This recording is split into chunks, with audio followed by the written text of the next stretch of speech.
Ya. 62.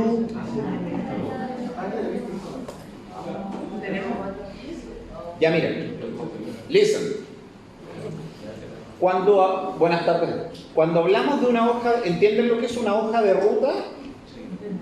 ¿Alguien ha hecho rally alguna vez? ¿Un parito? Yo no. No, pero mira, una hoja de ruta significa, yo entiendo el principio, tengo la seguridad del principio, tengo la seguridad del final. Lo que yo tengo que trazar es un trayecto que con las habilidades técnicas y cognitivas que yo poseo me permita llegar de A a B. Una hoja de ruta es lo que uno traza mentalmente cuando uno trata de desarrollar estas cuestiones. Lo que uno hace como médico es que, teniendo un síntoma y un signo, yo llegue al diagnóstico. La hoja de ruta se basa fundamentalmente en estas cosas. En el dolor. ¿Cómo puedo yo manejar el dolor? ¿O cómo lo puedo identificar? La persona lo expresa. Dime tú dime cómo podrías tú calificar el dolor. Doloroso. Es algo doloroso, no sé. Sí. O por allá. Profesor, allá el que le tocó The Corner. ¿Cómo podría usted definir, no sé, si usted se golpea con un martillo un dedo versus lo pica un mosquito? Eventualmente la primera alternativa es más dolorosa, pero ¿cómo usted podría decírmelo? Verbalmente usted podría decir mucho. Bueno, con otras palabras, probablemente con algún adjetivo calificativo, un improperio agregado a los chilensis. Yo lo haría, porque no me martillo un dedo y digo, oh, carajo, demonios, espero que no vuelva a ocurrir otra vez. O sea, ¿ya? ¿Cómo dirías tú que te duele mucho algo? ¿O cómo se lo podrías decir a otra persona? Intenso, ¿ya? ¿Qué otra característica pudiese tener el dolor? Quizás la durabilidad. Ya, el tiempo de duración. ¿Alguien me puede decir por qué no es lo mismo si empezó hoy a si empezó hace un año? ¿Qué otra cosa puede tener el dolor? Localización. Y si es localización y se me va a otro lado, ¿cómo se llama eso, doctora? Irradiación. ¿Qué otra cosa puede tener el dolor? Atenuantes, excelente. O posiciones antiálgicas, ¿ya? O si se con algún fármaco, o sea, analgésico obvio, ¿ya? ¿Qué otra cosa tiene el dolor? ¿Puede ser desplazado? O sea, en realidad, ¿entienden la diferencia entre irradiación y migración? Sí, creo. ¿Alguien levante la mano el que no entiende la diferencia? Ya. Irradiación significa que va de A a B sin perder A. Migración significa que va de A a B y se va de A. ¿Entienden? ¿Alguien no lo entendió claro? ¿Necesita otra explicación? No hay ningún problema. ¿Alguien no lo entendió así 100%? Pues si yo se los pregunto mañana, ¿y esto migró o esto está irradiado? ¿Alguien podría no decirme la diferencia? ¿Todos entendieron? Para corroborar, cuando se habla de irradiación es que empieza en un lado, termina en otro, pero sin perder el principio. Es todo eso. Es todo eso, perfecto. Y la migración se va perdiendo. Se migra de A a B y progresivamente a B hasta que finalmente no está en el origen, sino que está en la nueva ubicación. ¿Ok? Ya. ¿Qué otra cosa podrían decirme del dolor? ¿Qué otra característica? Porque si el dolor puede tener una característica así como media exótica, como ser un dolor sordo. Sí. ¿Cómo es un dolor sordo? Que no escucho cuando grita el paciente. No. Que está ahí, pero no lo sentimos como tal. Sordo tiene más bien una consideración inespecífica. Y inespecífico en todas sus características adicionales, como por ejemplo ubicación, dolor, extensión, irradiación, migración, bla, bla, bla, bla, todo eso.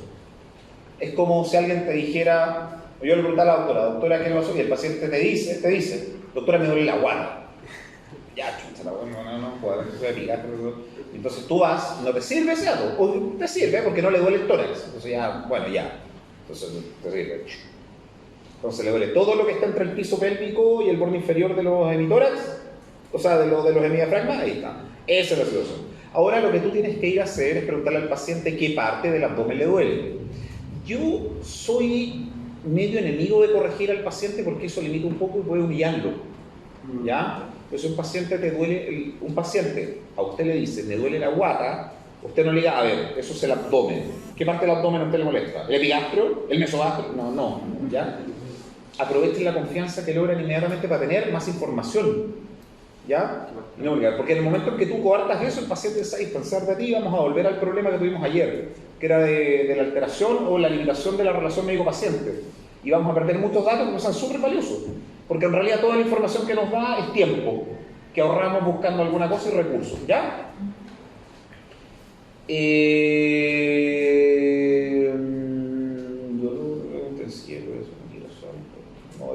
Si falta algo lo vamos a mencionar después. Respecto de la fiebre, ¿qué es la fiebre? Una elevación de la temperatura respecto al valor normal. ¿Cuál es el valor normal de la temperatura? 36.5 a 37.2.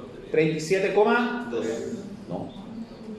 Bueno, en el PPT parece que... Si tú le tomas la temperatura a un maratonista, no yo, obviamente, un maratonista, ¿ya? Compadre que hace ejercicio, ¿ya? Y le tomo la temperatura. ¿Qué temperatura tendría esa persona después de 20 kilómetros de trote, media maratón?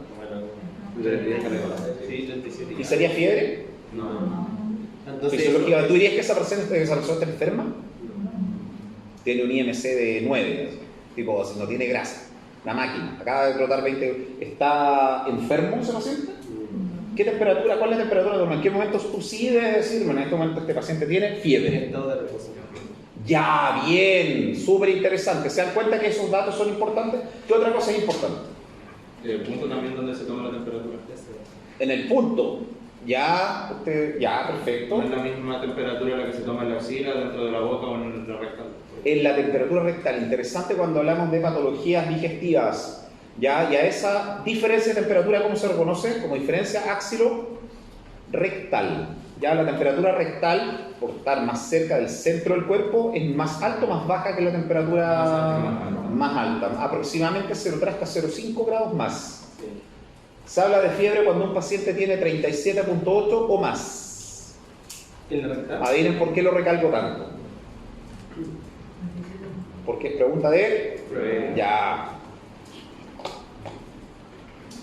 Disnea, ¿qué es la disnea? No conozco esa ciudad, doctor. No. ¿Qué es la disnea? Está en el concepto, está súper bien, está el concepto. Por allá la galería, que también pueden hablar, tienen todos autorizados a pensar o a emitir una opinión, no quiero que nadie se quede callado. Profesores, profesoras, allá en la galería, ¿qué es la disnea? ¿Qué podría ser la disnea? No importa si se equivocan, porque estamos aprendiendo en conjunto. La disnea era un cese en la respiración, que creo que no podía superar los 10 segundos, si no me equivoco. Eso, cuidado que estás tocando apnea. Ya ahí estamos en otros que los vamos a definir después en otra clase. La disnea se define como la sensación subjetiva de falta de aire. ¿Por qué subjetiva? Depende del paciente. Depende del paciente, depende del proceso. O sea, claro, ya. Probablemente nosotros vamos a aprender esas cosas. Si alguien lo para en este momento y lo traslada mágicamente a la punta del Everest, va a empezar a tener disnea, ¿cuánto? A los 10-15 segundos, inmediatamente. El paciente no está enfermo, pero ha pasado por un proceso de aclimatación que le permita soportar eso. El cuerpo tiene vías de poder lograr. ¿Qué es la cianosis? Es el cambio de la coloración de la piel por falta de irrigación sanguínea. No es isquemia. ¿Qué cosa es? Yo puedo tener cianosis con 100% de irrigación. Por falta de oxigenación. Ah, perfecto. Cuando yo veo a un paciente que mete aire y saca aire, ¿ese paciente qué actividad está realizando? Yo digo, miren, yo soy un paciente, y hago esto. ¿Qué acabo de hacer? En general. ¿Está ventilando? Ventilando. ¿Quién dijo eso? Bien, doctora. ¿Por qué no estoy respirando? Porque la respiración a nivel celular. Ah, interesante. ¿Alguien no sabía o no entendía la diferencia? Perfecto. Ya. ¿Qué es el citocromo P450? No, mentira. Pero sea harto, cuando lo toquen después de ver un poco más, quizás en fisiopato, lo van a volver a ver. Es súper interesante, no se olviden de repasar un poquito esas cuestiones a medida que avanzamos. ¿Qué es edema? Cuando se como hincha una parte del cuerpo. Es una acumulación líquido. de líquidos y sales, agua y sales, En el espacio intersticial. El espacio intersticial tiene líquido, sale y agua. Es un exceso. Es un exceso, hay un desbalance. Perfecto. ¿Qué es la ictericia? Coloración amarillenta de la piel. Y las mucosas. Y las mucosas, ¿ya? Que sucede después de un valor particular, que también lo vamos a ver en una de las clases. ¿Por qué lo recalco tanto? Porque es pregunta. Ya. ¿Qué es la astenia? ¿Cuántos son ustedes? ¿40 más o menos? Ya, todos tienen astenia hasta ahora, astenia, así profundo. ¿Ya? Sensación de debilidad generalizada. Cuando nosotros denominamos a alguien que tiene compromiso del estado general, ¿qué es eso? Por allá en la galería, que también pago entrada. No miren al infinito, soy especialista en reconocer esas miradas. Chicos, chicas, participaciones. Doctora. Hola. Cuénteme, ¿qué es para usted el compromiso del estado general? No, la doctora que está atrás suyo. ¿Usted sí? ¿Qué es para...? ¿Cuál es tu nombre? Gilda. ¿Gilda? Gilda, ¿qué? Con tus palabras, no importa si estás equivocada. Con tus palabras, ¿qué es lo que piensas tú que es el compromiso del estado general? Lo escuchas siempre, hay que decir, y este paciente, bueno, este paciente lleva un compromiso del estado general, tiene dinámica de la empresa general y puede entrar. Y eso se lo dice siempre en la tele o en la radio, ¿hay cachado? Se para un médico en la puerta y dice, este paciente lleva un compromiso del estado general, la fiebre, la dificultad respiratoria, lo internado y van a accionar, ya. ¿Qué es el compromiso del estado general? ¿Una afección? ¿Una afección? ¿Así como una enfermedad? No. Al compromiso del estado general se definen con 3 palabras. Una de esas es astenia, la segunda es adinamia y la tercera es anorexia. ¿Ok? Para que un paciente tenga compromiso del estado general debe al menos tener esas 3 cosas at the same time. At once. ¿Ok? Ya. Vamos al dolor. Dolor, miren, una experiencia sensitiva y emocional. Miren, interesante cómo agregamos este punto. Desagradable, asociada a una lesión tisular real o potencial de un tejido. ¿Por qué potencial? ¿Cómo puede haber un tejido que duela si no está dañado? Por eso de la irradiación o migración. Irradiación. El dolor visceral puede hacer eso, pues te puede irradiar a una zona que no tiene ni el más mínimo atisbo que está dañado y por irradiación termina afectando. ¿Ya? Ejemplo, un dolor que ustedes puedan tener a nivel de una neumonía lobar basal derecha, ¿ya? Que irrite el hemidiafragma derecho. ¿Por qué me va a doler el hombro derecho? Si está abajo, está arriba. Se hizo un agujero gusano. ¿Por qué? Por la terminación nerviosa. ¿Cuál? ¿Cuál es el nervio que se los enseñé en el primer? Estoy seguro. Porque están grabados. No están grabados. Pero ¿cuál es el nervio que inerva el hemidiafragma derecho? Por allá. Profesor que está vestido como maestro Pokémon. ¿No te acordáis? El nervio frénico, ¿ya? El nervio frénico, y no se olviden de eso. La vía frénica sí puede dar un dolor referido, y el dolor que del hombro se llama omalgia. El término algia significa dolor, ¿ya? Y los prefijos que vengan antes siempre deben definir el lugar, ¿ya? Está prohibido que alguien venga y me diga: este paciente presenta una abdominalgia. Ya, eso no existe. Ya, sean precisos, por favor. Lo he visto todas estas veces. Aquí les tenemos al mayor enemigo de los cirujanos, el cerebro. Nunca lo vemos nosotros. Ya, nosotros operamos el cuello para abajo. Entonces, ¿qué es lo que importa acá? ¿Qué es lo que se encuentra en la corteza? En la sustancia gris. Somas neuronales. ¿Qué es lo que se encuentra en la sustancia blanca? Axones, las vías nerviosas, ¿cierto? Ya. Todo eso pasa. La vía del dolor a través de tercera neurona tiene que pasar por el tálamo. ¿Saben para qué sirve el núcleo ventroposterolateral del tálamo? ¿Se acuerdan de eso, no? Más o menos, un poquito. Anótenlo para buscarlo, ¿ya? Ventroposterolateral del tálamo. No se los voy a preguntar en la prueba, pero es posible que sí se los pregunten en un examen oral, porque tiene una importancia radical en lo que estamos viendo, ¿ya? Creo que me quedé dentro.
Ya, sorry.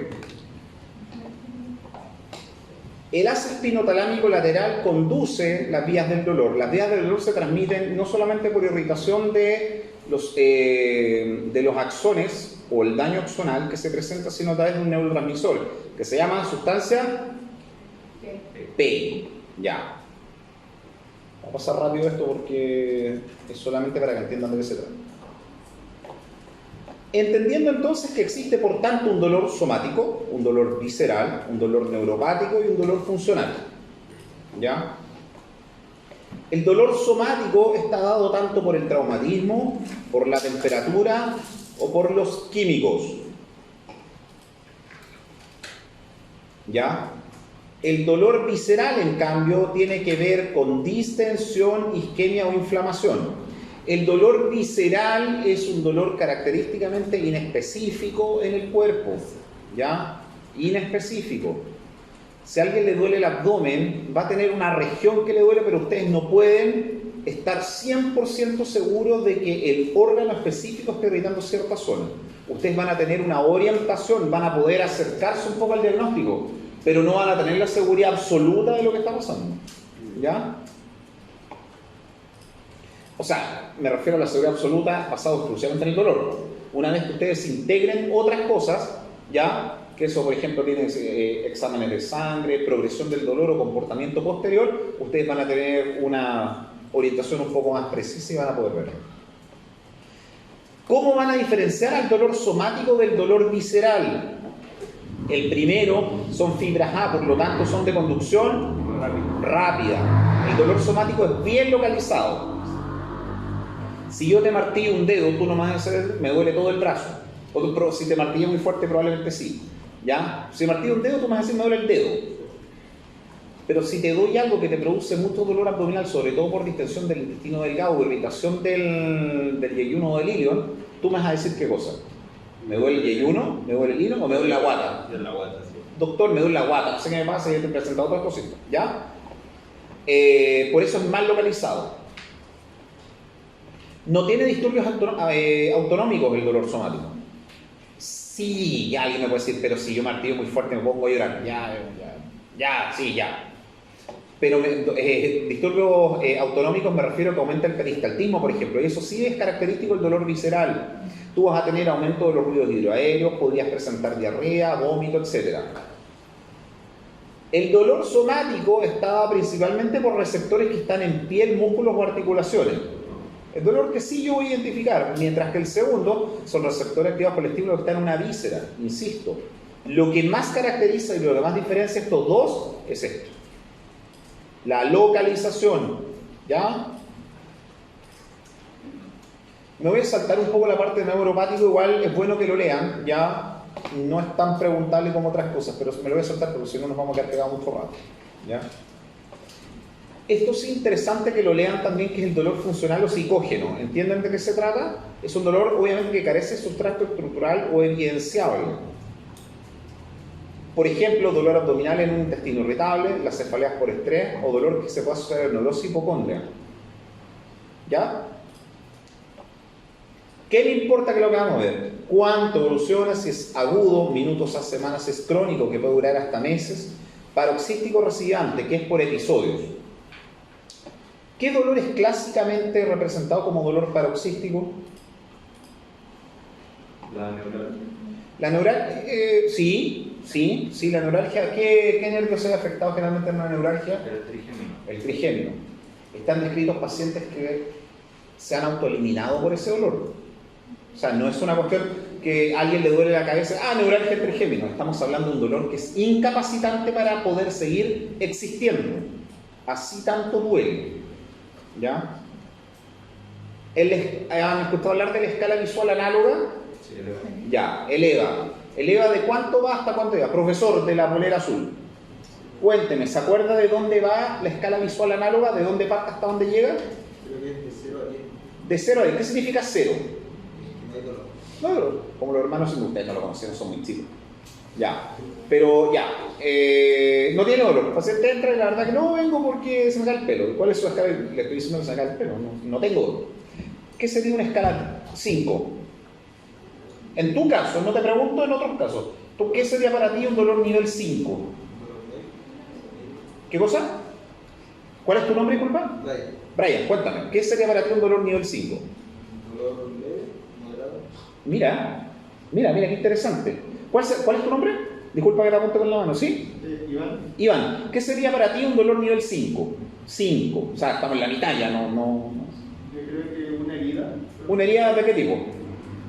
Una herida que necesita punto. ¿Así como un raspón o una lesión cortante? Sí, cortante. Doctora, ¿qué sería para usted un dolor nivel 5?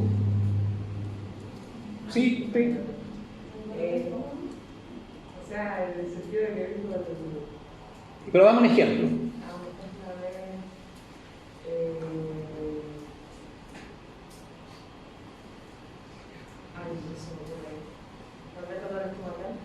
¿Un dolor estomacal? Ya, ok. ¿Y a usted, doctora, por allá, qué sería para usted un dolor nivel 8? Una caída, pues, no sé, del escalón. ¿Una caída de escalón? ¿Un solo escalón o 25 escalones de 1 metro de altura cada uno? Muchos escalones más de 10. O sea, la chilenísima sacada de... Dígalo, el doctor no es el único que puede... Ya, una sacada de... ¿Esa? Ya, bien, eso sería para ti un nivel 8. Y para la doctora, ¿ya qué sería un dolor nivel 10? Me estoy muriendo. Me estoy muriendo, ya, está bien, me estoy muriendo, pero ¿por qué? ¿Qué sería para ti un dolor nivel 10? Algo insoportable. Absolutamente insoportable. Dame un ejemplo, para ti. De dolor que casi antes de morir. Ya, ¿como qué? Invéntate una lesión que cause ese dolor. Una fractura o me rompí el brazo, algo que no puedo soportar. El ejemplo que quiero dar ahora es que la forma en que yo expreso el dolor es súper característica de lo que ha vivido cada persona en particular. Porque para una persona un dolor nivel 10 puede, puede ser menos que una fractura, porque nunca ha experimentado algo superior a eso. Nunca lo ha visto. O al revés, si yo tomo, les voy a dar un ejemplo súper crudo, pero por ejemplo, si yo tomo a un niño que ha vivido en la guerra desde los 0 hasta los 15 años, y le pregunto a él, ¿qué es un dolor nivel 10? Probablemente él me diga, ver morir a mis 2 padres y una granada en la mano. El espectro es súper amplio.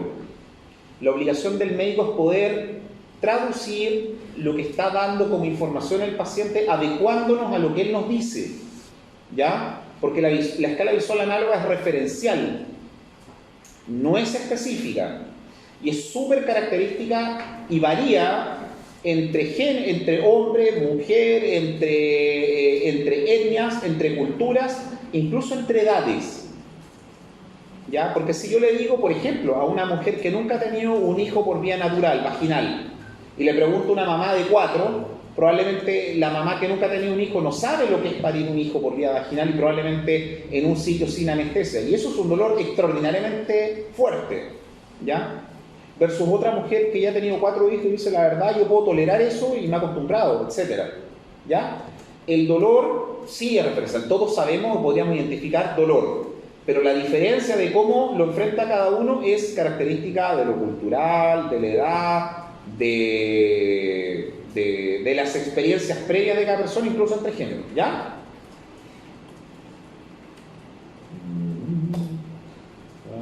Bla, bla, bla, bla. Ya. Uno de los dolores característicos que nosotros reconocemos en esto es el dolor del infarto agudo al miocardio.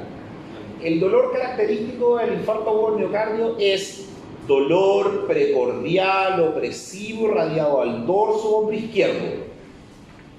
¿Qué significa eso? ¿A qué se refiere con precordial? Está como frente a... No, justamente un poquito al revés, es detrás de las costillas, precordial, ¿ya? O sea, sientes como, o sea, perdón, tiene que estar pensando, diga dar la indicación, eso sí, delante de las costillas, pero ¿qué siente un paciente cuando está, ustedes, les voy a preguntar abiertamente, si alguien no lo quiere comentar no hay ningún problema, ¿alguien ha visto alguna vez un paciente con un infarto o al miocardio? ¿Algún familiar, abuelito, el papá, la mamá, no sé? Los pacientes, si uno tuviera la oportunidad de ser un paciente, yo no le voy a hacer una anamnesis, digo, ¿qué siente? No, la verdad, el paciente no se nota. El paciente llega sudoroso, taquicárdico. Lo que siente es que se le hubiese parado un elefante en el pecho y el paciente no puede respirar. Duele muchísimo, ¿ya? Y además presenta una irradiación visceral al hombro izquierdo. La presencia o la ubicación del infarto agudo al miocardio también cambia su irradiación.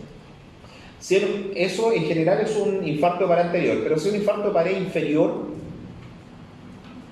duele igual.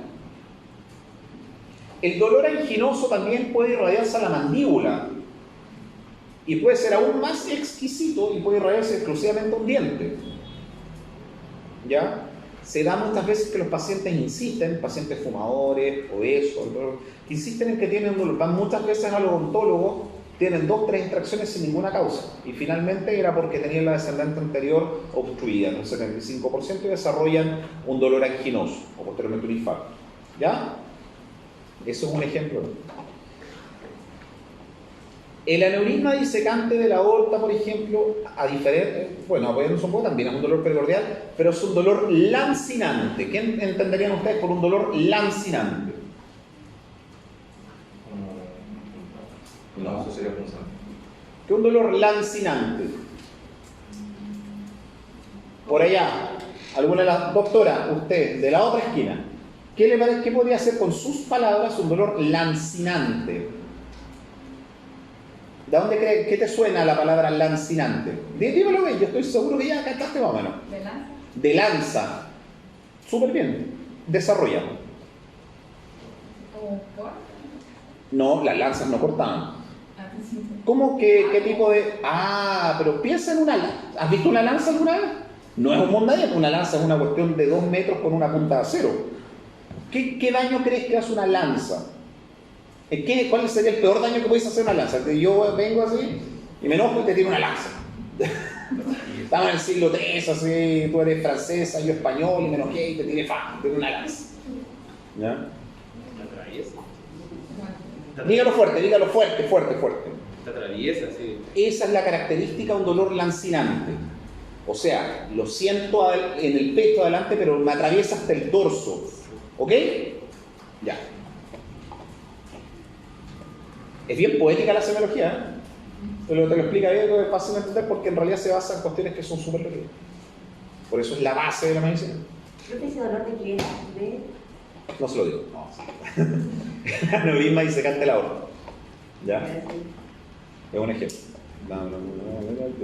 Los vamos a volver a ver en patología específica. Esto lo estamos hablando un poco general. ¿Ya? Bueno, la irradiación nosotros ya la vimos, ¿cierto? Acá está... Mira, acá el dolor lancinante lo ponen como pleuritis y ponen el dolor desgarrante como aneurisma disecante. El lancinante es de aneurisma disecante, no se vayan a confundir. El dolor desgarrante también puede aparecer en aneurisma disecante. El aneurisma disecante puede ser tanto lancinante como desgarrante. Primero es lancinante y después es desgarrante. ¿Ya? ¿Por qué? ¿Qué significa? ¿Qué podría ser un dolor desgarrante? Sí. ¿Ya?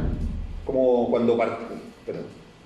¿Cómo se llama ese superhéroe que usa una espada y está vestido rojo? Un rating, claro, Deadpool, es como cuando tomaron a Deadpool y lo partieron por la mitad, así. Ya más o menos eso, ¿ya? Los ejemplos que tengo que dar. Mis tiempos no había Deadpool. Oh, ¿qué tenemos acá? ¿Esto de acá? El EVA. ¿Por qué el EVA tiene números y abajo caritas? Para el periódico. ¿Ya? ¿Y para quién más? Para las personas que no saben leer. Y escribe, exactamente, para los pacientes analfabetos. ¿Ya? ¿Qué importancia tiene un paciente que nunca ha visto un número y yo le diga, ¿le duele de 1 a 10? ¿Qué me hace el paciente? No tengo ni idea. Entonces el paciente no le duele nada, me voy. Yo tengo que adecuar las preguntas al nivel intelectual, por supuesto, respetuosamente del paciente al que estoy atendiendo. No lo puedo someter a mí, no tiene sentido porque no vamos a lograr comunicación. ¿Se entiende? Ya.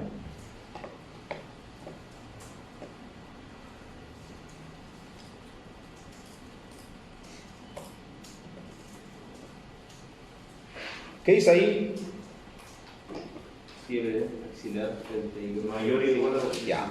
La temperatura rectal puede llegar incluso a superar los 37,8, llegando a los 38,3. Por eso nosotros necesitamos ver una diferencia. ¿Ya? ¿Por qué el cuerpo desarrolla fiebre? Como sistema de defensa. ¿Pero cómo? Eh, ¿A qué se refiere con sí, Por la pero... pérdida de calor. Sí, pero ¿por qué? ¿Para qué sirve la fiebre? A ver, doctora. Cuénteme, doctora, ¿para qué sirve la fiebre? Dime lo que tú has escuchado con tus palabras. Insisto, hablen, no me importa que se equivoquen, estamos aquí para que todos aprendamos, no, nadie se va a burlar ni nada. Cuéntame, ¿qué es lo que es para ti? Un paciente tiene fiebre. ¿Pero por qué el cuerpo desarrolla fiebre? ¿Por qué no desarrolla hipotermia? Creo que es como un número rojo que algo está pasando en el cuerpo y está mal. Un aviso, perfecto, ya, está bien, interesante, es una visión más como bioquímica, súper bien, te felicito. ¿Qué otra cosa pudieses agregar? Que puede ser provocado por alguna infección. Pero, ¿qué es lo que busca el cuerpo humano con elevando la temperatura? Estado de alerta. Estado de alerta, bien, está avisar que al resto, pero en realidad no es. O sea, sí, pueden haber aumentos de temperatura. ¿Cuándo hay aumentos de temperatura localizados? Un absceso. Es decir, ¡pum! Un absceso en el brazo.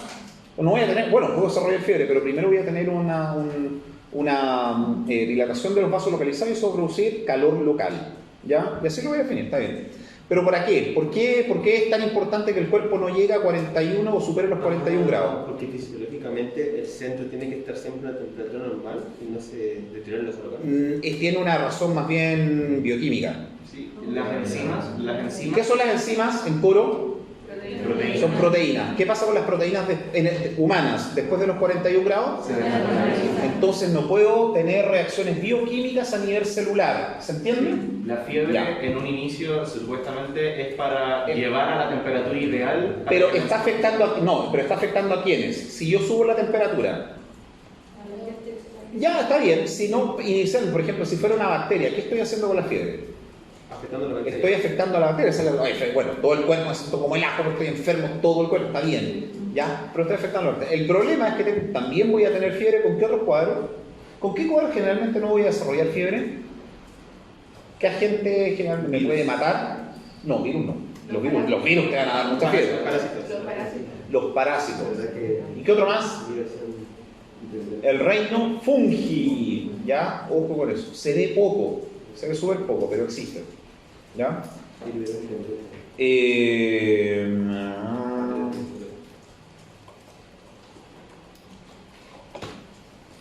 Ya llegamos al tercio. Tipos de termómetros. ¿Qué tipo de radiación proyecto yo cuando tengo un aumento de la temperatura? Bueno, ahora, en este momento, y esta radiación se conoce. ¿Cómo se conoce esa radiación? Infrarroja. ¿Cuántos nanómetros puedes observarle la luz? ¿Saben cuál es la longitud de onda de la luz visible?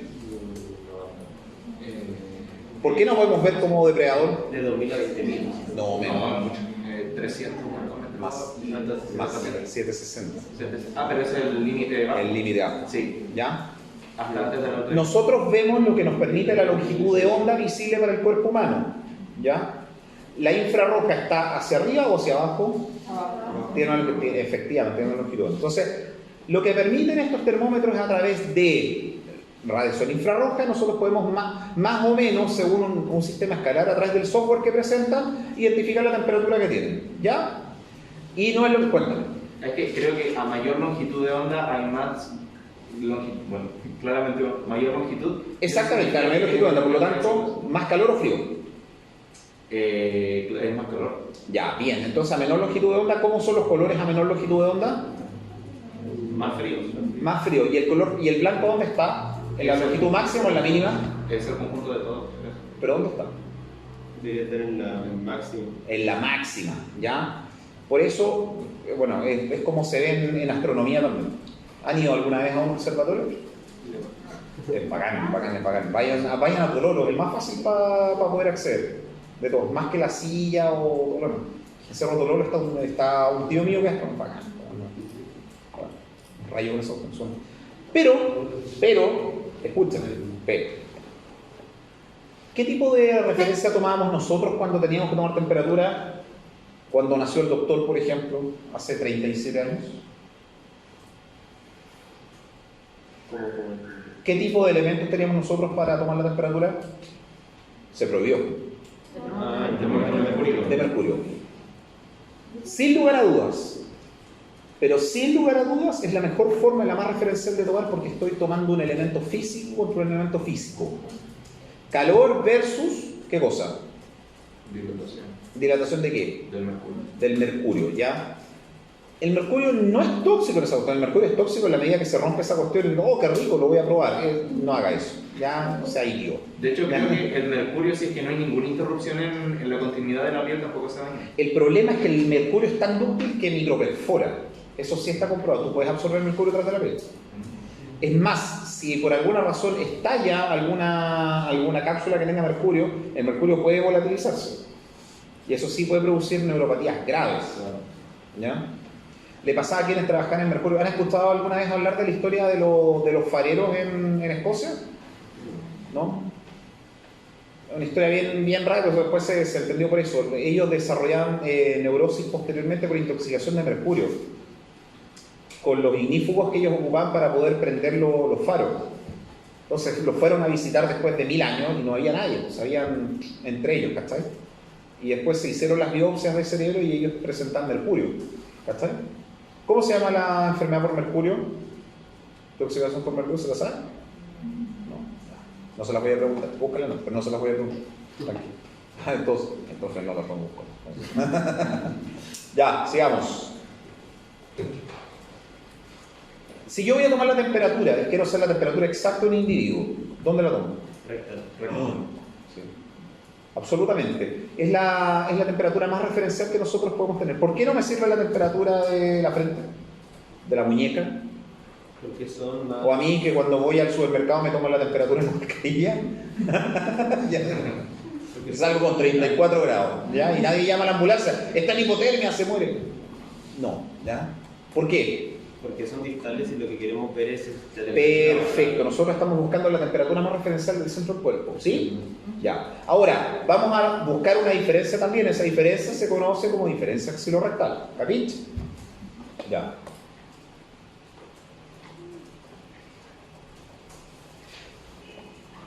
Fisiopatología, han hablado, ustedes revisaron, bueno, pasaron por bioquímica, ¿cierto? ¿Vieron la interleuquina 1, 2, el ácido araquidólico, los leucotrienos y toda esa cuifa? Sí. ¿Más o menos? No, está en el pasado, ¿cierto? El profe Eduardo Parra, nosotros trabajamos ahora con interleuquina 6, con stem cell y toda esa cuestión, estamos trabajando con esto. No estamos buscando formas de producir fiebre, no estamos por otro lado. Él está trabajando en un fármaco que va a permitir tratar la artritis reumatoide.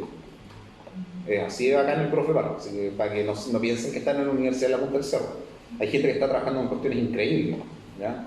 Y está ahí, no, a ver, pero en el cuarto piso, un piso más arriba. Para que hablen con él, conversen, es un tipo bacán, ¿verdad? No sé qué es. Sí, y además trabajó en Pfizer. ¿Sabían eso? Sí. Y crearon vacunas en Pfizer y toda esa cuestión. Así, ese nivel de profe tiene 2 doctorados. O sea. Bacán. Ya, sí, hagan lo que quieran, ya. Sí.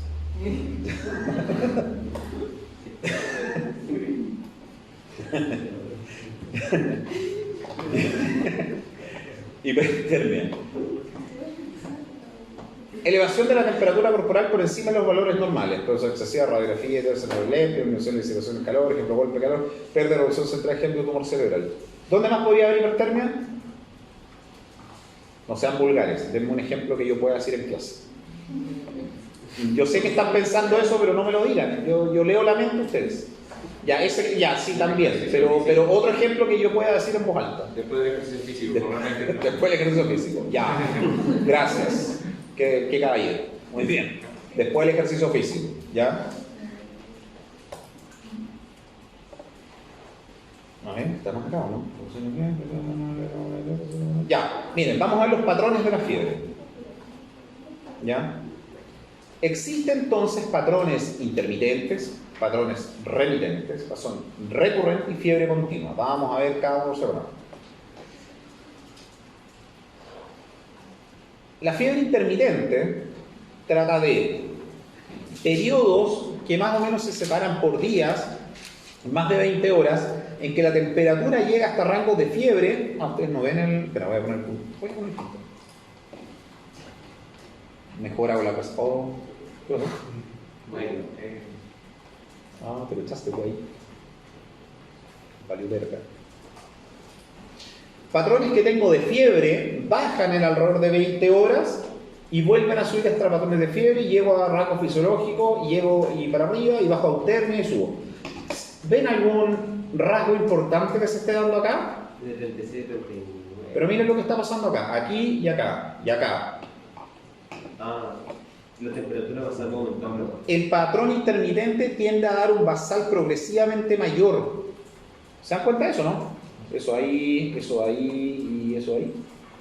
¿Ya? Es que en un principio tú vas a tener valores normales, pero progresivamente tu basal va a dar más, hasta que finalmente pasa de una fiebre intermitente a una fiebre continua. ¿Ya? Esto en un paciente que no está siendo tratado. Ejemplos de lo anterior: enfermedades bacterianas, abscesos, tuberculosis miliar, linfomas. Fiebre remitente, ejemplos: experimenta variaciones diarias superiores a 1 grado sin llegar a la normal. ¿Ya? La mayoría de las afecciones febriles tienen este tipo de curva. O sea, fiebre o menos que fiebre y sigo más o menos mal y subo hasta fiebre y no llego hasta normalidad y subo hasta fiebre y no llego hasta normal. Es un periodo siempre donde me siento congestionado. Pasan los días y no me siento bien. Después del cuarto día tienden a tener un pic que dura hasta 3 y después vuelve a bajar hasta la normalidad después del tratamiento. ¿Qué enfermedades se traducen clásicamente en esto? Las virales. ¿Ya? Bueno, enfermedades, infecciones virales respiratorias, neumonía por micoplasma y paludismo. Fiebre continua. Fiebre mantenida que experimenta oscilaciones diarias menores a 1 grado directa a pesar de la brucelosis, fiebre tifoidea, neumonía neumocócica. O sea, la fiebre sube, se mantiene. Esto es en pacientes que no han recibido tratamiento, o sea, el periodo normal fisiológico. ¿Ya? ¿Qué pasa si la fiebre y después llega hasta la temperatura ambiente acá? ¿Ambiente? ¿Sí? Se murió. Bueno, uno que está despierto. ¿Cuánto es lo máximo de fiebre que puede soportar el cuerpo humano antes de empezar a generar alteraciones? Antes de empezar genera 41 grados. Después de 41 grados. ¿Qué es lo que puede afectar? ¿Por qué uno se muere después de 41 grados? Empieza a afectar los órganos, las enzimas y entonces... Sí. ¿Pero por qué? ¿Por qué el cerebro no se puede edematizar? Cuando hablan de edema cerebral, en realidad, ¿por qué el cerebro no puede resolver su propio edema si tiene espacio intersticial? Oh.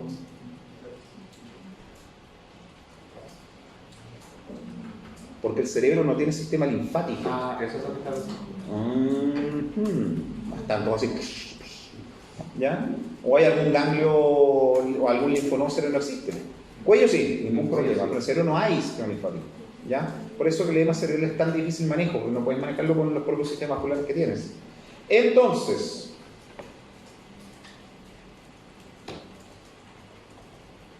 Y fiebre recurrente, característico de la brucelosis también, estreptomoniforme, infecciones corporeas. Son un poco más raras, esto significa fiebres que dan mucha fiebre, llegan hasta arriba y después bajan. Volvemos a la pregunta, ¿por qué uno se muere después de los 41 grados? Entonces la parte basal de las enzimas Ya. se naturalizan eso. ¿Dónde? En la parte ¿Pero por qué me muero? Porque los órganos empiezan a fallar. ¿Cuál? ¿Pero por qué? ¿Cuál es la razón bioquímica? ¿Es por el efecto citotóxico del veneno? No tanto, porque eso va a ser mucho antes, de hecho me voy a morir no por eso. ¿Por qué se muere alguien que tiene 41 grados, 42 grados? ¿Por qué la gente va corriendo y les pone hielo en las axilas y las guaguas lloran, están rojas hirviendo y uno les pone cuestiones y se quejan y no tanto, pero uno sabe que le está salvando la vida? ¿Por qué es tan importante que un paciente no supere los 41 grados?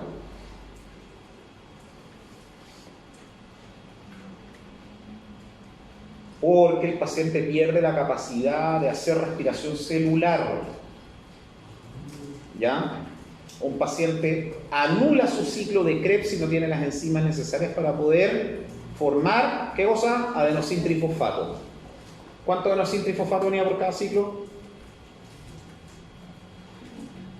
¿Se acuerdan? Ya, pues. 3. ¿Cómo hacer 3? Voy a elegir el objeto con esto.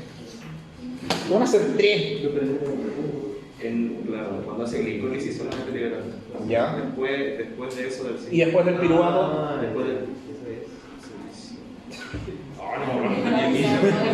Ya, ustedes ya, tienen no. Miren, a ver, bioquímica es importante precisamente porque nos ayuda a entender un poco cómo funciona esto, ¿ya? No es una cuestión que se los van a contar en la prueba, no es así como que, ay, si no sé cuánto piruvato se elimina, voy a probar, nunca voy a poder tener una casa propia. No, no es eso, ¿ya? Voy a ser, no es eso, ¿ya? Es un fracaso, no sé cuánto oxalato, no funciona así. Pero es importante que lo sepan porque les ayuda a aprender lo siguiente, ¿ya? Significa que en realidad que lo pasado no puede ser olvidado, tiene que ser mantenido regularmente para poder sustentar el conocimiento que viene después. Pues siempre va a ser así. O si no va a aparecer magia, no va a tener bases.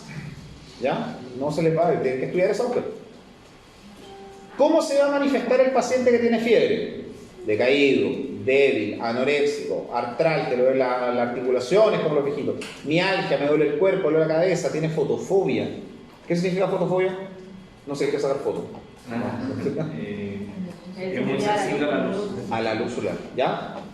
A la luz en general, pero a la luz. Fundamentalmente a la luz blanca, ¿ya? Toleran mucho mejor la luz solar versus la luz artificial. La luz artificial es muy molesta a los pacientes. Sudoroso, rubor facial, escalofrío, fiebre eleva 10 latidos por minuto. Miren, la fiebre eleva 10 latidos por minuto por cada grado que sea los 37. Esto no es una fórmula matemática, pero les ayuda a entender más o menos lo que es, ¿ya? La fiebre no es inmediata. Si un paciente quirúrgico se complica, lo primero que va a subir va a ser la frecuencia cardíaca, no la temperatura. ¿Ya? Sigamos. ¿Qué pasó? Bueno, la fiebre aguda, que es menor a 15 días, lo habíamos puesto hasta mes, en realidad es menor a 15 días. La fiebre prolongada es la cura más de 2 semanas. Fiebre de origen desconocido significa que tengo la fiebre, la estoy tomando, pero todavía no tengo la agente causal que me la está produciendo. Y fiebre en inmunocomprometidos.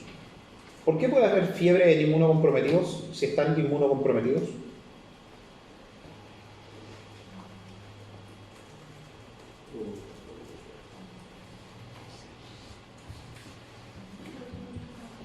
Puede ser el sistema de defensa que está fallando. Esto igual es un poco de fisiopato. ¿Ustedes no han pasado fisiopato todavía? No. Ya, anótenlo porque se los van a preguntar, no se los voy a preguntar en serio. Pero vean por qué se produce fiebre en inmunocomprometido. El paciente está inmunocomprometido, ¿cómo voy a producir fiebre? ¿Cuál es el sustrato de la fiebre? ¿Cómo la produzco? ¿Ya? La vuelta es bien interesante. Y de esto, si uno inmunocomprometido presenta fiebre, es una gran embarrada. O sea, no es una cuestión así como... ¿En qué paciente se puede dar ese cuadro? ¿Cuál es el paciente inmunocomprometido así de libro? Sí, El paciente de VIH, ¿ya? El paciente de VIH que lleva tiempo sin revisar, sobre todo los pacientes drogadictos que tienen situación de calle, esos pacientes tienden a acercarse poco al hospital a recibir su triterapia, ¿ya? Y por esa razón que desarrollan las enfermedades, generalmente se veían las neumonías, ¿vale? Y otras infecciones. Profesor. Y por ejemplo los autoinmunes. ¿Cuál? Las enfermedades autoinmunes. ¿Cuál? No sé, esclerosis múltiple. Entonces los pacientes autoinmunes no van a estar inmunocomprometidos. No lo sé. ¿O sí? Yo creo que no. ¿Cómo? Es que se atacan a sí mismos, a su propio tejido. Pero no es autoinmune. ¿Sería autoinmune? Sí. Sí, perdón, pero no es inmunocomprometido, porque su sistema de defensa está funcionando bien, pero contra el mismo. Entonces, ¿será el mismo mecanismo o será distinto? Yo creo que es distinto. Ya, ahí va a encontrar la diferencia. Pero ahí... Por ahí va, es súper interesante, sí, pero hay 4 mediadores que tienen que revisar, que tienen relación con inmunocomprometido. Pero no, dime. En cierto punto los autoinmunes, por su tratamiento, pueden ser inmunocomprometidos casi. Solamente no, porque lo que... Escuchen esta pregunta. ¿Cuál es tu nombre? Christopher dice que un paciente inmunocomprometido, un paciente autoinmune me refiero al paciente que sufre una enfermedad autoinmune, si recibe tratamiento para eso queda inmunocomprometido. ¿Sí o no? ¿Quiénes creen que sí? ¿O quiénes creen que no? Pero si me hacen que no, tienen que decirme por qué no.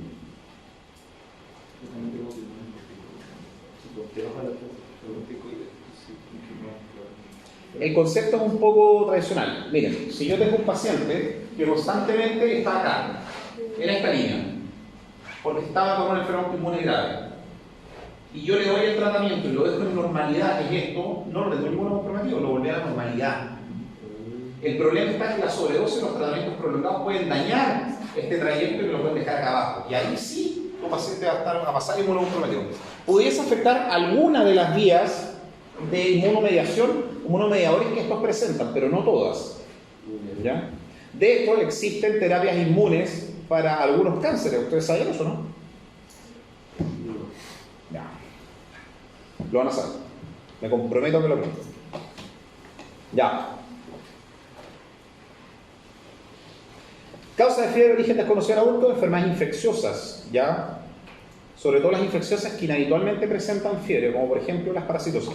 Neoplasias, sobre todo linfoma B, enfermedades de colágenos vasculares o enfermedades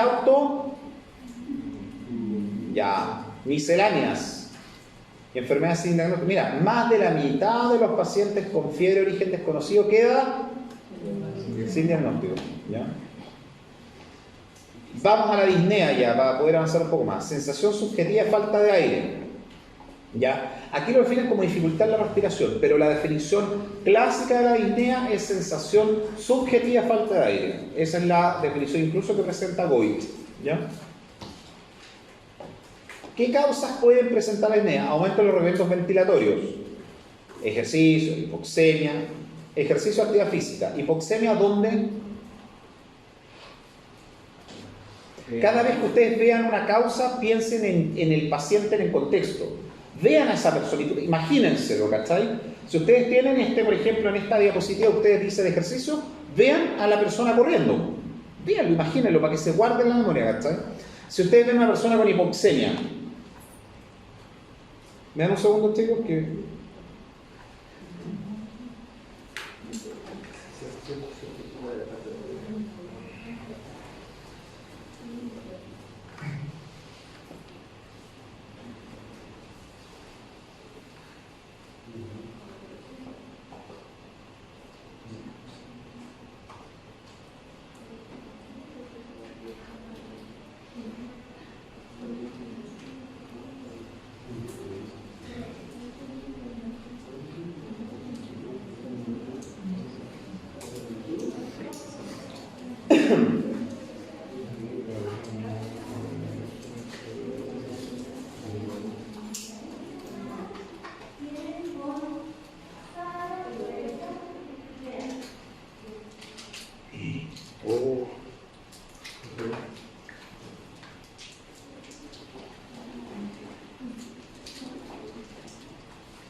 mandé a un ayudante de cirugía.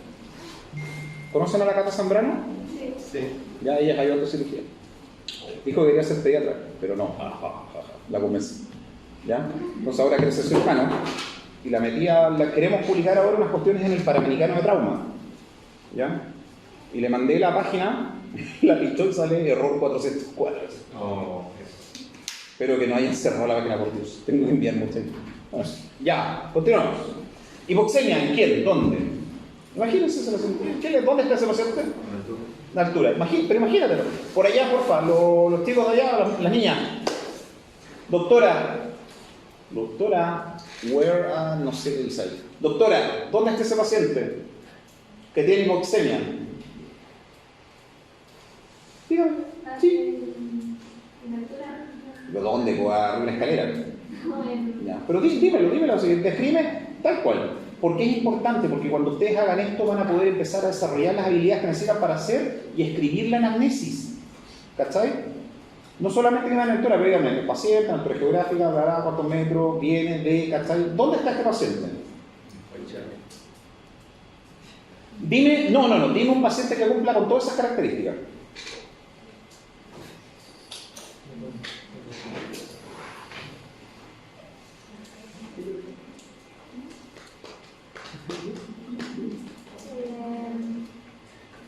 ¿Una persona que está en el potre?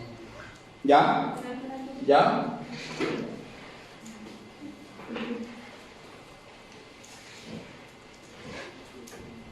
¿Qué más?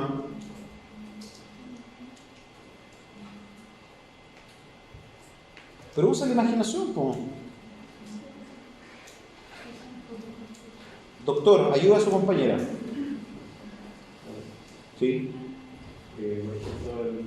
La persona que subió a putre y además se puso a correr. Ya, pero vamos, salgan de la caja, vamos. Y está como que bien. Ya, bien, súper bien. Ya, ¿qué más? Pero mira, te falta uno, anemia. Anémico. Ya, ¿qué más? Anémico. Anémico, no sé. Se cortó la Tiene toda. Ya, listo. Se dan cuenta, con un poquito de humor y un poquito de imaginación, nosotros podemos aprender si esta cuestión sirve, pero necesito que usen la imaginación y salgan un poco de la caja. No tengan miedo a pensar distinto, ayuden a integrar conocimiento. Yo no necesito respondedores de prueba, yo necesito que ustedes se formen como médicos, ¿ya? Y esas habilidades las tienen que hacer. Imaginación, pensar fuera de la caja. Súper bien. Mira, ahora tengo aumento del esfuerzo para superar resistencia a la vía aérea. Paciente asmático, un cabro chico, generalmente enfermedad pulmonar obstructiva crónica. ¿Quién? La clásica. ¿Cuál es la primera causa de EPOC? ¿Fumar? ¿Quieres fumar? La verdad. A ver. Ah, sí. Ya. Tabaco. Sí, tabaco. Ya, los otros que no fuman tabaco. Sácate uno. Obstrucción por cuerpo extraño. ¿Cuál es la primera causa de obstrucción por cuerpo? La primera causa de obstrucción de vía aérea en el paciente traumatizado. No. Bien, profesor. La lengua. ¿Ya? Aumento del esfuerzo para distender pulmón y caja torácica. Paciente pulmonar, derrame pleural, neumotórax. No los vamos a ver enseguida porque eso lo vamos a ver fuerte en cirugía. Ya después lo vamos a ver. Deterioro neuromuscular, lesiones medulares o Guillain-Barré, polineuropatías. Alteraciones psicológicas, trastornos de ansiedad, ataques de pánico. ¿Ya? Formas de presentación, voy a tener la disnea aguda, que es la que dura minutos a horas, la crónica, que es de semanas a meses, la disnea de esfuerzo, como insuficiencia cardíaca izquierda, la disnea de reposo, que va con edema pulmonar, tromboembolismo pulmonar, etc. La ortopnea, que es disnea que aparece en la posición de cúbito, ¿ya? Y la disnea paroxística nocturna, que aparece de noche y desperta al paciente. ¿Por qué la ortopnea? ¿Entienden de qué se trata? El paciente se ahoga cuando está acostado. Es clásicamente el paciente con insuficiencia cardíaca y tú lo describes. ¿Saben cómo se mide la ortopnea? En gravedad. Sana, ahorita la risa. Se mide con cuántas almohadas tiene que dormir el paciente para no presentarla. Entonces tú le preguntas, abuelita, ¿qué pasa, mijito? Oh, yo no puedo dormir en la noche, doctor, estoy tan cansado. ¿Y qué le pasa, abuelito? Ay, que tengo que usar 3 almohadas para dormir. Y duermen sentados. Entonces, ¿por qué? Y tú empiezas a ver el estudio y empiezas a revisar. Tiene una insuficiencia cardíaca izquierda, o un infarto, o tiene un reemplazo valvular, o tiene una miocarditis dilatada, etc. Varias causas, ¿ya? Y la disnea paroxística nocturna, ¿por qué podría aparecer disnea en la noche? Que no sea la causa generalmente de la ortopnea. Totalmente distinto, en un paciente que necesita una sola nomás, pero se va a acostar y justo en ese momento empieza así, justo en la noche. Porque la ortopnea aparece, puede usar del día o de cualquier cosa. ¿Qué importancia tiene que sea nocturna? ¿Puede tener apnea del sueño? no es porque el paciente duerme. Por las bastantes- Otra vez tiene que ver con la posición. Lo que pasa es que este paciente estuvo de pie todo el día. ¿Qué pasa con el paciente que tiene insuficiencia cardíaca, está de pie todo el día? ¿Dónde? ¿Pero dónde? Extremidades inferiores, perfecto. Cuando este paciente se duerme, facilita el retorno del edema al intravascular y eso aumenta el volumen corriente y por lo tanto el paciente va a tener disnea. ¿Capich? Y además va a presentar mucha diuresis en la noche precisamente por el retorno del edema que tenía extremidades inferiores, que fue facilitado por la reintroducción al vascular por la posición supina. ¿Ya? Es medio enredoso la explicación, pero es por eso. ¿Ya? ¿Es porque estás devolviendo hacia mucha sangre? Porque aumenta el volumen, sí. La disnea usted la puede calificar de 0 a 4 como aparece acá. No sé si van a aparecer. Apréndanse. Sin completa seguridad, pero apréndansela, por favor. ¿Ya? La escala del Medical Research Council, por favor. Esto es súper importante que lo vean porque ayuda para la vida. ¿Qué es lo que yo voy a encontrar y qué es lo que sugiere? Los hallazgos del examen físico, probables causas de anemia, por favor revisen esta cuestión. ¿Ya? No lo voy a ver en general, pero por favor véanlo. Para antes de pasar a cianosis. El profesor dijo que la cianosis era un problema de circulación, es más bien un problema de oxigenación. Aparece cuando la concentración absoluta de hemoglobina reducida es superior a 5 gramos por decilitro en sangre capilar. Por alguna razón misteriosa voy a volver a leer esto. Es una razón misteriosa, ¿ya? Voy a volver a leerlo. No vayan a creer que es importante. Es un misterio y lo voy a volver a leer. No tiene ninguna razón. Por alguna razón voy a volver a leer. Aparece cuando la concentración absoluta de hemoglobina reducida es superior a 5 gramos por decilitro en sangre capilar. ¿Se lo aprendieron? Ya. Importante que lo sepan. Por alguna razón misteriosa. ¿Ya? Así se ve. ¿Por qué es importante reconocerla? La fisiopato. La concentración de hemoglobina reducida de 5% mayor en sangre capilar en este caso. Hay defectos en el transporte de oxígeno, el factor más importante para definir la cianosis y la determinación de la cantidad de hemoglobina reducida. ¿Sabe la diferencia entre lo que significa una hemoglobina reducida? ¿Qué es? ¿Saben lo que es la oxihemoglobina versus la carboxihemoglobina? ¿O por qué el CO2 es más afín que el por qué el monóxido de carbono es más afín que el dióxido de carbono? ¿Por qué la gente muere por inhalación de monóxido de carbono y no por inhalación de dióxido de carbono? Si no tendríamos Santiago lleno de fallecidos, por el smog, ¿sí? Pero ¿por qué la gente muere por monóxido, no por dióxido? Porque creo que tiene más afinidad. El monóxido tiene, no me acuerdo si 100 o 1000 veces más afinidad por la hemoglobina que el dióxido de carbono. ¿Ya? Y el problema creo que es porque no se sueltan después. Efectivamente, lo que agregan después no lo puedes liberar. Eso es. ¿Ya? Creo que igual habían otras moléculas que transportan oxígeno, por ejemplo la ¿Cuál? mioglobina. Sí, la mioglobina. Que tienen mucho mayor ¿Y qué es la afinidad. metahemoglobinuria? La metahemoglobinemia, perdón. Dame un segundo, disculpa.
Ya.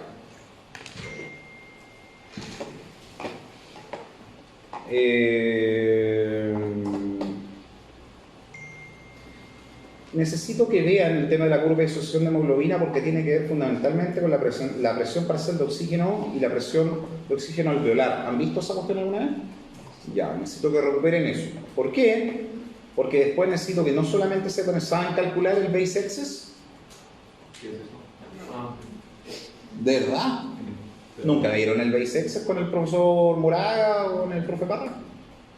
¿Ya? El protonhidrógeno. ¿Sabes lo que es el protonhidrógeno, no? ¿No? ¿Cloruro de hidrógeno? ¿Sí? Cloruro de hidrógeno. ¿Qué es el protonhidrógeno? Sí. ¿Ya? ¿Qué valor es el protonhidrógeno? ¿Cuál es el valor normal del protonhidrógeno en sangre? ¿Sabes lo que significa protonhidrógeno? ¿De verdad no sabes? Es precisamente lo que nosotros cuando hablamos de pH hablamos de eso. Por eso la P es minúscula y la H es mayúscula, porque la H habla de hidrógeno.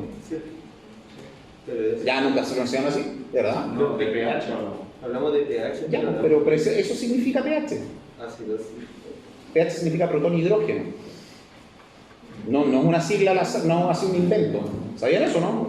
¿Nunca se lo enseñan así? Ya, pues esa es la traducción normal. Pues lo que pasa es que por eso cuando uno escribe pH es con P minúscula y H mayúscula, porque está hablando de un ion. ¿Ya? ¿Qué carga tiene el hidrógeno? Positiva. Ya, pues. Ya, eso es importante que lo sepa, porque de verdad que lo vamos a ver siempre.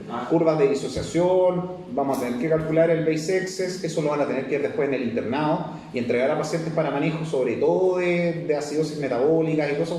Lo vamos a ver siempre, ¿ya? No nos vamos a tener tanto, no, porque quedan 20 diapositivas todavía. Ya, ¿cómo vamos a ver la clasificación? Vamos a ver clasificación de cianosis central, que vamos a ver labios, regiones malares, mucosa bucal y cianosis periférica. Manos, pies, no afecta a las mucosas. Y la cianosis mixta, que es una combinación entre ambas. ¿Ya? Si tengo cianosis central, debo orientar el examen físico a aparato respiratorio en búsqueda de causas productoras de hipoxemia. Mientras que la periférica, idealmente al cardiovascular, cardiopatía localizada, examen TBP. En realidad, la TBP no produce cianosis. Esto es un error, no sé por qué lo puso Andrea. La TBP es trombosis venosa. La cianosis es producida por trombosis arterial. ¿Ok?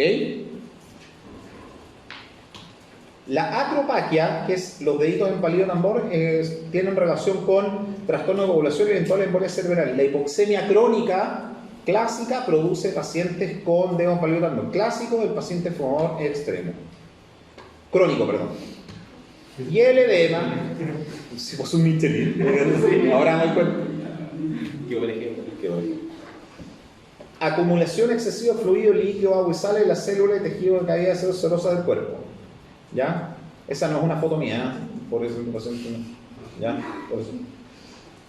Periocular, labio inferior, etc. ¿Ya? ¿Qué es lo que vamos a ver?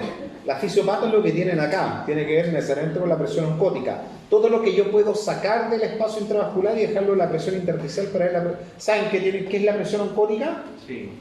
¿En relación con qué tiene la presión oncótica? Por allá, la galucha, doctora, ¿qué es la presión oncótica? ¿O qué tiene que ver la presión oncótica? O su colega que está ahí. Entre las dos, ¿sabes? ¿Se acuerdan un poco, no?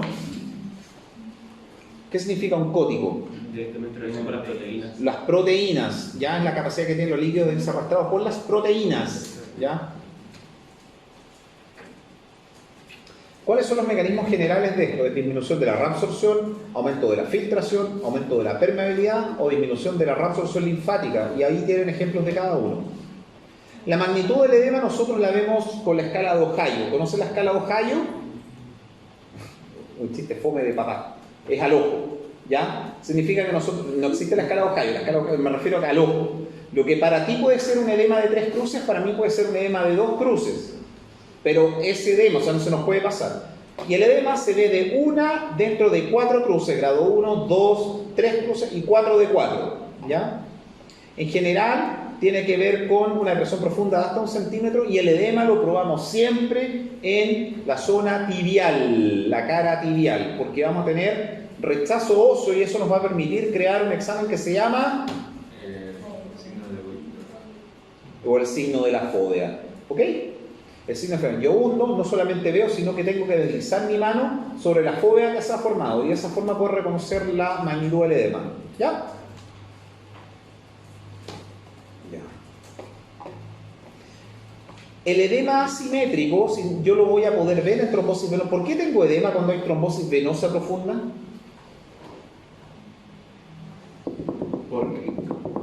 Profesor, por allá, usted, ¿qué se te ocurre? ¿Por qué podríamos tener edema? ¿Cuál es tu nombre? Matías. ¿Por qué se te ocurre que podríamos tener edema pero cuando tenemos trombosis venosa profunda? ¿Mal flujo de las venas? Sí, pero explícamelo.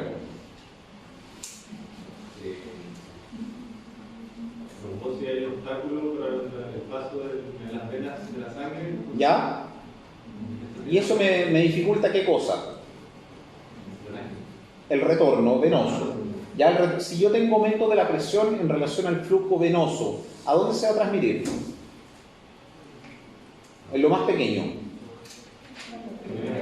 A los capilares. ¿Ya? Y si tengo dificultad, ¿qué va a pasar con la capilaridad?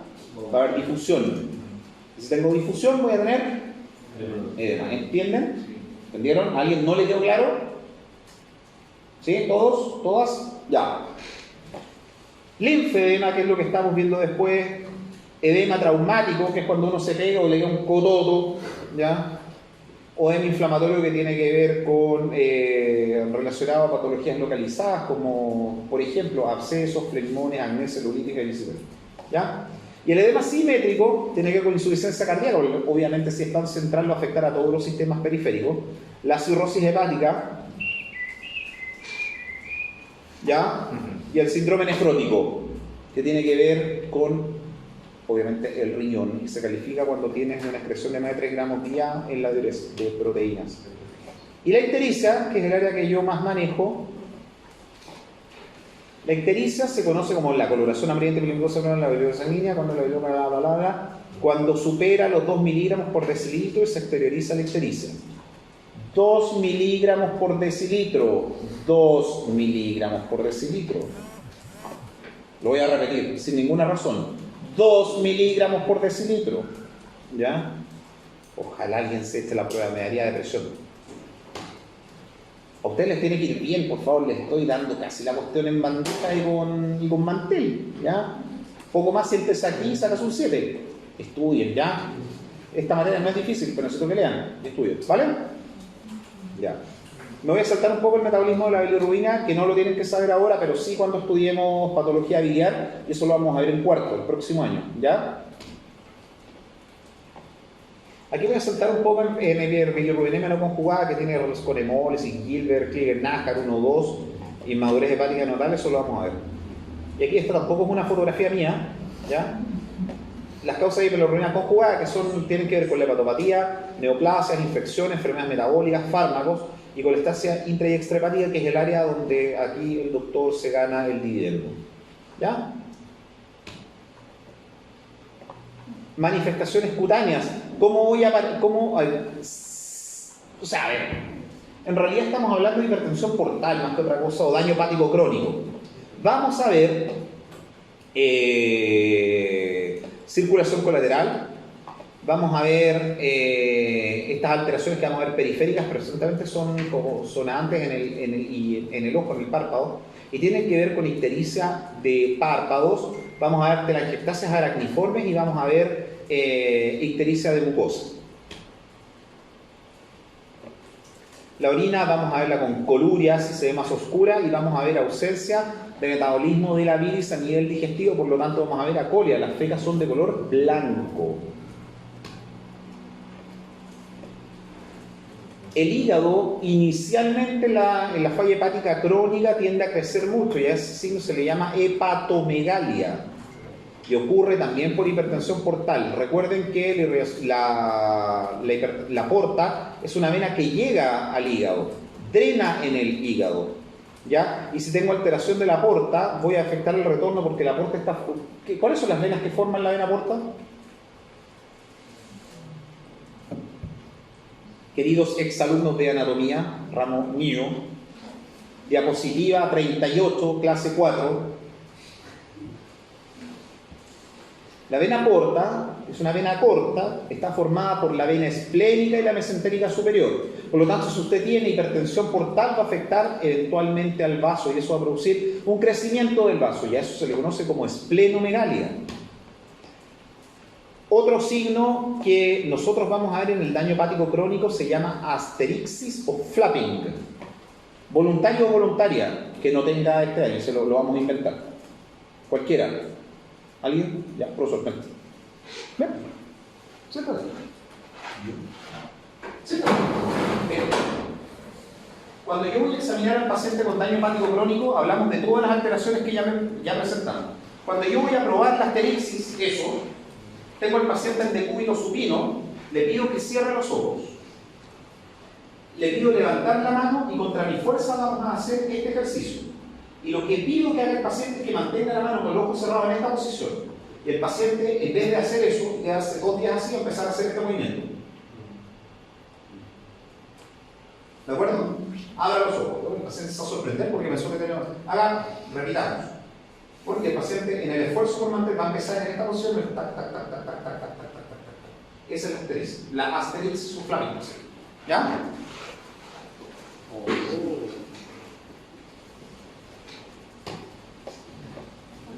Astenia. Una foto de alumnos de tercer año, por favor. No.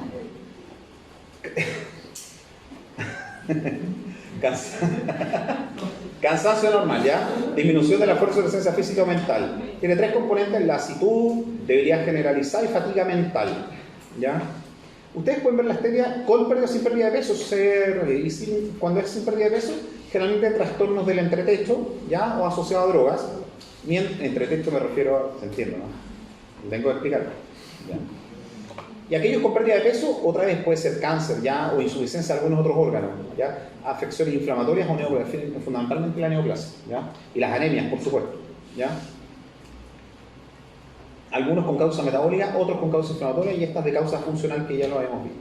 Y para finalizar, el diagnóstico diferencial que tiene que ver con astenia orgánica, que es la con largo plazo, aumento durante el día, y la psicógena que tiene predominio matinal, mejoría vespertina, etc.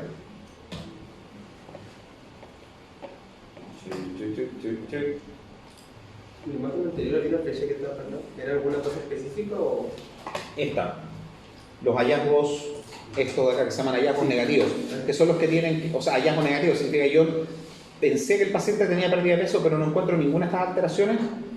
Puede ser que volvamos a pacientes con esta alteración ya y tengan alguna patología psicológica o drogas que favorezcan la anorexia, por ejemplo, y eso sí puede volver a asociarse a este tipo de astenia. ¿Ya? Ya, chicos, chicas, hemos terminado por esta semana. Tenemos serio el martes. ¿Ya? Déjame ver si te grabo la clase 4 en la...